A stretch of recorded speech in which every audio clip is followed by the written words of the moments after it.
This happened during my freshman year of college. I was staying on campus in the dorms, and because I was struggling with some classes, I often spent late nights at the library studying.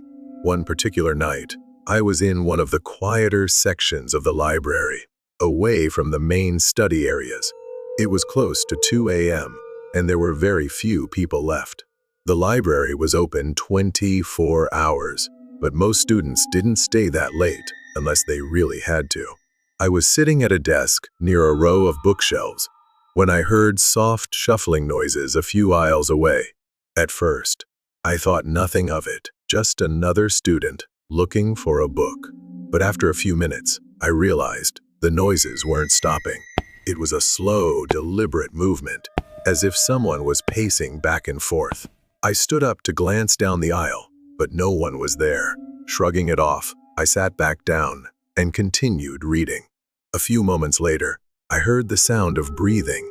It was faint, but definitely their slow, heavy breathing. I looked up again, and my heart skipped a beat.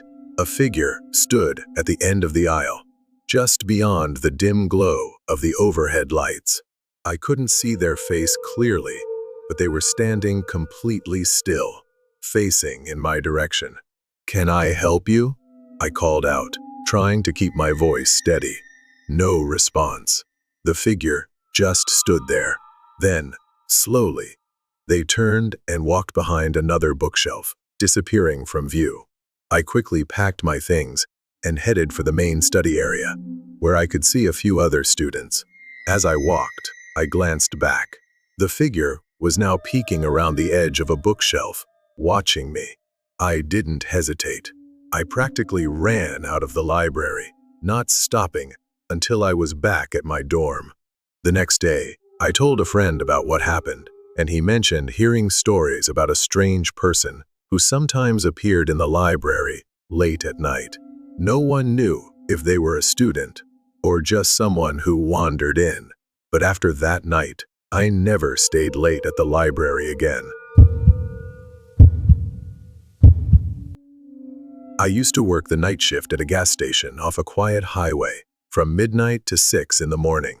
I would have maybe 1 or 2 people come in to pick cash in a whole night. It was a very boring and depressing job, especially doing the graveyard shift. But I had just finished college and I needed to pay off my loans. The only reason I kept this job was because my boss threw me an extra $5 an hour for doing the night shift.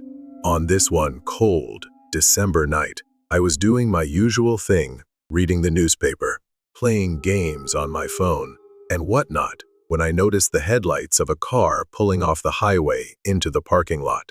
It was a red pickup truck. Somebody stepped out and shut the door. I went back to reading the paper as I saw that he was standing by the gas pump. I assumed he wasn't paying cash.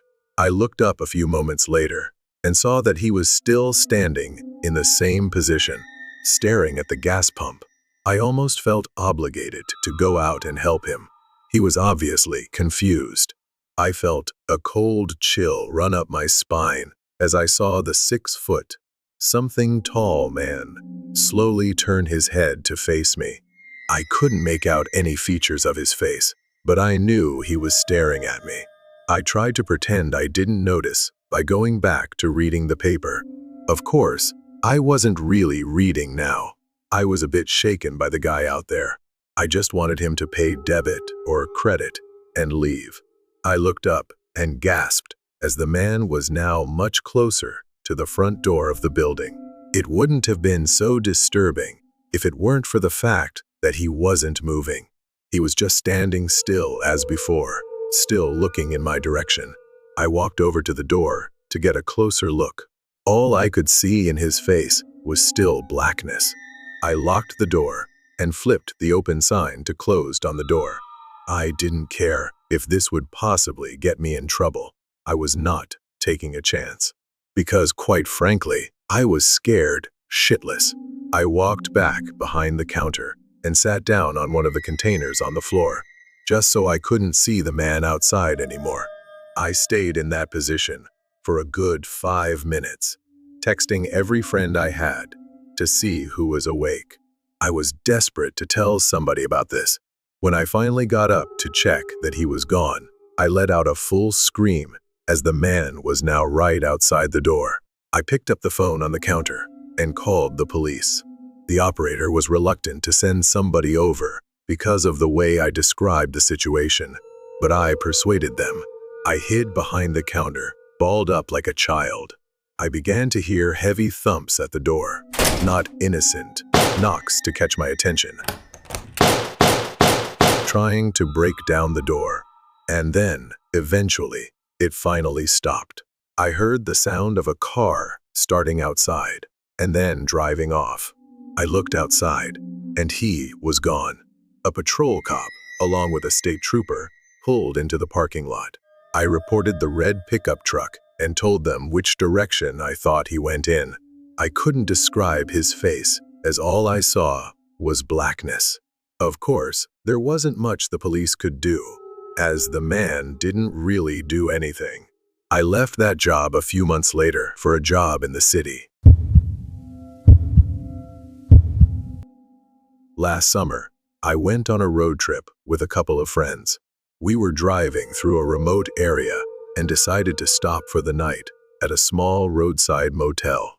It was the kind of place that looked like it hadn't been updated since the 70s, flickering neon sign, faded curtains, and a musty smell in the air. We got 2 rooms, one for me and my friend Ethan, and another for our 2 other friends. Our room had one window that faced the parking lot. It was covered with a heavy, old curtain, but there was a small gap where the fabric didn't fully close. Around 3 a.m., I woke up feeling strangely uneasy. At first, I thought it was just the unfamiliar setting, but then I noticed something odd. Through the small gap in the curtain, I could see a figure standing outside in the parking lot, facing our window. They weren't moving, just standing there. My heart started pounding. I nudged Ethan awake and whispered, "Dude, there's someone outside." He groggily sat up and looked. What the hell? We both stared at the figure, hoping they would move, walk away, do something, anything. But they just stood there. Finally, Ethan worked up the courage to get up and pull the curtain fully closed. We sat there in silence, waiting to hear footsteps or a car door shutting. Nothing. The next morning, we packed up and got ready to leave. Before getting in the car, I glanced around the parking lot. There were no other guests parked nearby. No sign that anyone had even been there. We asked the motel clerk if anyone else had checked in late last night. He shook his head. "You guys were the only ones."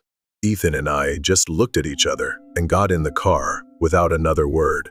We never spoke about it again. I was working the night shift at my local wall bombs, back when it used to be open 24 hours a day. There would normally be less than 10 customers throughout my shift, but I wouldn't get to sit around and do nothing though. They wanted me to work on stock when I wasn't helping a customer. It was a bigger wall bombs, so oftentimes there may have been one other person in the building, whether it be someone working on stock or someone cleaning. This night, I was the only one working. I was working stock in the cereal aisle when I heard something fall over on the other side of the shelf, in the next aisle over. I would always hear the door to the store sliding open. It was the loudest thing ever, so it kind of caught me off guard that there might have been a customer in the building. Of course, it wasn't weird yet, not until I looked to my left and saw a man standing by the edge of the aisle, shooting me a blank stare. "Do you need something, sir?" I asked him. No. Could you just point me to the eggs?" he said. He wasn't normal looking. His face looked weird, not exactly ugly, just unusual, like his upper lip kind of came out too far, almost like a Simpsons character. I was a bit uncomfortable that I had to deal with ringing him up. I hurried to finish the cereal aisle, and when I was done, I began to bring the U-boat cart to the back room. I was stopped halfway when the same guy cut me off through the middle section of the aisle. I want to note, this guy was probably in his mid-30s, and at the time, I was only 22, though I looked much younger. The guy stopped me and started trying to make awkward small talk. He started by asking me my name, how old I was, if and where I went to school, and why I was doing the night shift. His questions started to get weirder when he asked me if I went to parties a lot and if I had a girlfriend. I told him I didn't. And then he asked me if I've ever had a boyfriend while putting his hand on my shoulder. I immediately started walking away with the cart, but he followed me. I told him I wasn't into whatever he was thinking about. I went faster and faster until I finally made it to the back storage room. He didn't follow me in. I wasn't supposed to stay back there for extended periods of time to avoid customer theft, but I decided it would be best to just wait for him by the register so that he would ring his stuff up and leave. But I waited there for at least 20 minutes. He never came. I decided he was gone, and whether he stole the eggs and something else, there wasn't anything I could do now. I had to go to the bathroom, so I took a quick jog to the back of the store and into the employee bathroom. Moments after sitting on the toilet, my heart dropped into my stomach as I heard the bathroom door open. I choked the urge to say something like, "You can't be in here." But I didn't want to give away my position. I lifted my legs so that I wouldn't be visible from under the stall. And what happened next was simply horrifying. I sat there for the longest time, looking at the floor, not moving a muscle. When I finally looked up, I could see an eye peering through the crack of the stall door. I screamed. I knew I was trapped. I knew I had one shot at making a move. I grabbed the box cutter in my pocket and began sliding it through the crack of the door, forcing him to move his eye away. I took that chance to slam the stall door open in his face and hightail it out of the bathroom and all the way out of the store. I called my boss at least 5 times before he finally picked up and explained everything. He told me to call the cops, and so I did. Of course, the man wasn't in the store anymore by the time the cops showed up. I only did the night shift twice after that, and luckily, didn't see the man again.